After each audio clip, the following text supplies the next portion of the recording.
How to teach your team members. Since we already know that teaching is extremely important if you're a manager because this has a huge influence on the productivity of your people, let's see how this can be done in practice. So the first step is basically creating the ideal profile. So who I want to have in my team, how the team members should look like, what kind of qualities he should have. Then obviously I have to measure the current level. So for every team member, I have to measure how good he is against the ideal profile. I have to prepare the materials for the teaching process, sets the pace, meaning know how much he has to study in order to go from the current level to the ideal level I set in the ideal profile. And last but not least, I have to set time for teaching and learning. So I have to allow my workers to, according to the pace, learn things I want them to learn in order to get to the ideal profile.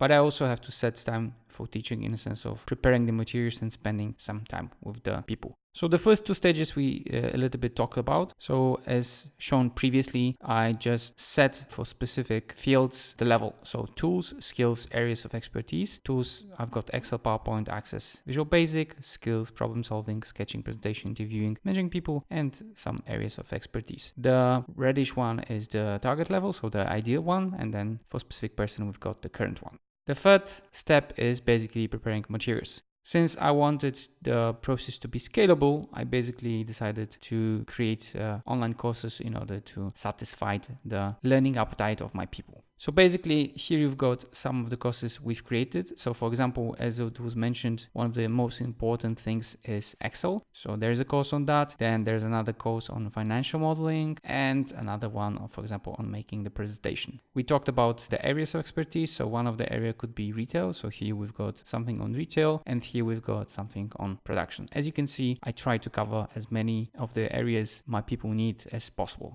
Currently, we've got 23 trainings, and in order to cover the whole profile of the ideal consultant, I would have to go to 40, and we are planning to do it within the next year and a half.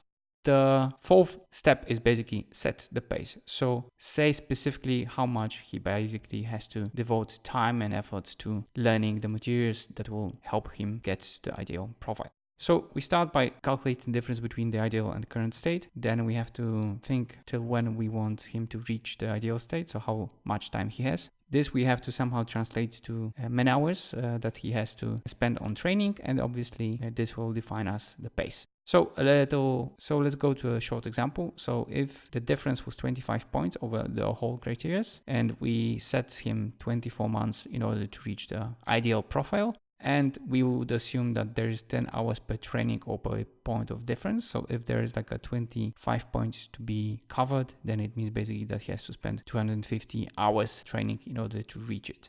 So those 250 hours have to be devoted in 24 months. So if we assume that he's devoting just during his work days, this means that we should actually make this specific team member devote half an hour per day in order to train, consume the materials I've shown you before, and to get to the ideal profile. Last but not least, you also have to set time for this. So you can't give him so much work that he is not able to devote this half an hour per day, because he will not basically be as good as you want him to be. It always makes sense, no matter what, to let him just devote this half an hour to learning, because in this way you improve his output, his productivity. So as we mentioned before, this is basically him being able to process much faster, so he becomes as valuable as to people without the whole training.